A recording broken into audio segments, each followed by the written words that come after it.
Hello everyone and welcome back to Donkey Kong Country Tropical Freeze for the Nintendo Wii U. I am One Wild Sheep and today we're gonna go into the Jelly Jamboree. I hope you guys like jelly. I love jelly. Brilliant stuff. Or Jello for you guys in America. I wonder, is this called Jello Jamboree in an American version of the game? It might be. Someone comment that. I'm quite curious about that actually. But this stage, as you can imagine, has a lot of jelly or jello, which means you have to bounce off it to progress higher.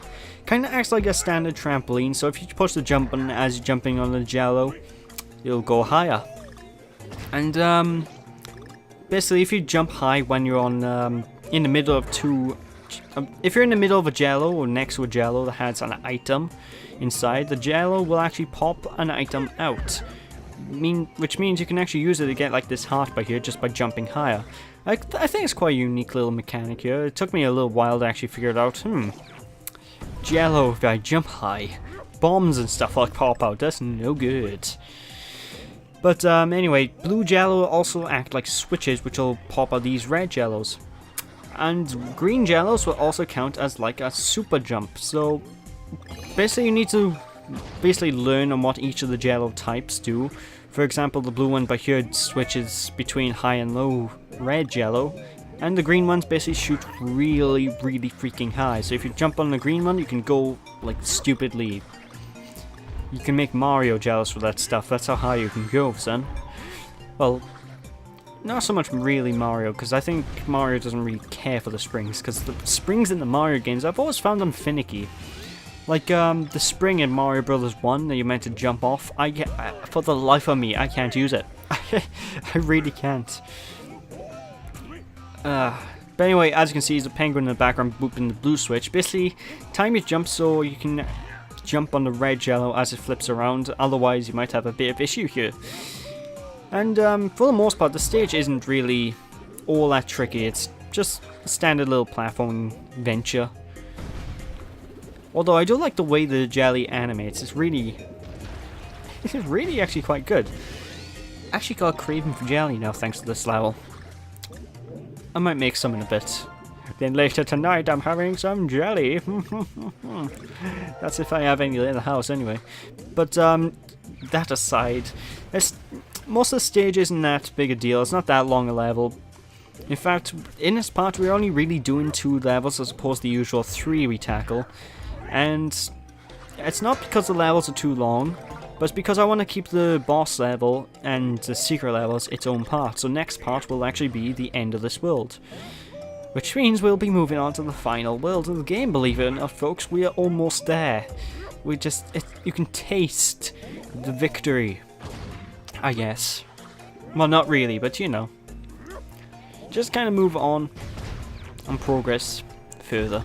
Now you want to basically time the barrels by here to get as much as possible from those. But basically you need to maneuver the barrels in such a way you can get as many collectibles in that final tube section as possible. Like 3 extra lives at the end, yes please. I think I missed one sadly, but can't complain. Extra lives are extra lives after all.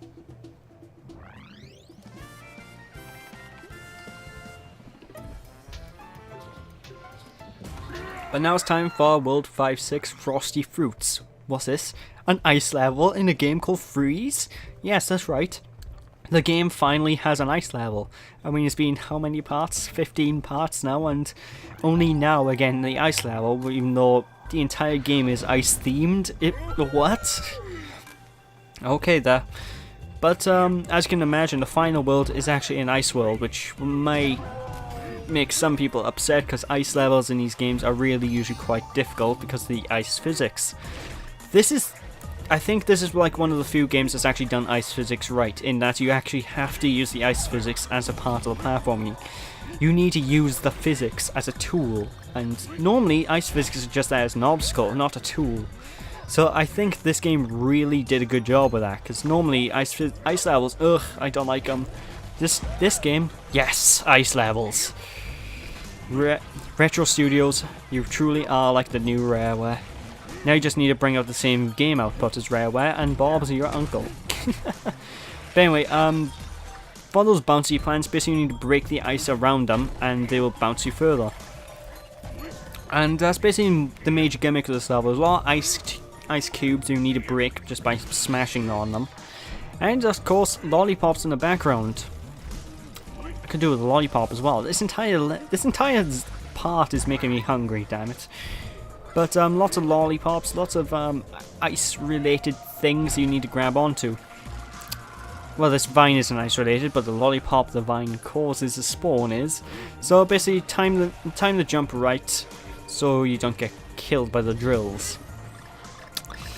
Insert Gurren Lagann reference here. I would, but I can't be bothered. Like 1,000,001 references that could probably fit in this segment. But, just, platform on all the ices. The ice cream, well, the lollipops will sort of melt as you jump on them. So, time your jumps very well. And by you, I like segments like this. There's a couple of platforming games that actually do this sort of level design where you have to slide across the ice and jump at the right times. I like it when that happens sometimes, because, I don't know. But this is more of an issue of just getting used to the physics in this stage. It's more of, you just need to really get used to everything. Unfortunately, there's no stupid bottomless pits that you have to worry about. Everything's really easy to see. Everything's not too difficult to avoid. Again, I don't see why people seem to think this is a ridiculously hard game. It's not. I think the difficulty is perfect. I mean, not too easy, not too hard, but nope. I must have been alone in our opinion, apparently. But this is the final stretch of the level. Watch out, you can get crushed by here, so basically time your jumps perfectly. I really got lucky at the end of that though with the final ice cube, because I swear I thought I was going to get crushed by that. But that's that level complete, so next time folks, when we return, we'll take care of the boss of this world, and get the secret levels underway. So thank you guys for watching, hope you guys enjoyed. If you enjoyed, I appreciate a like or comment to the video. Don't be sheepish people. When we return, we'll finish up Juicy Jungle and move into the final level of the game, which I'm not going to spoil yet. So thanks for watching, see you guys after. Bye!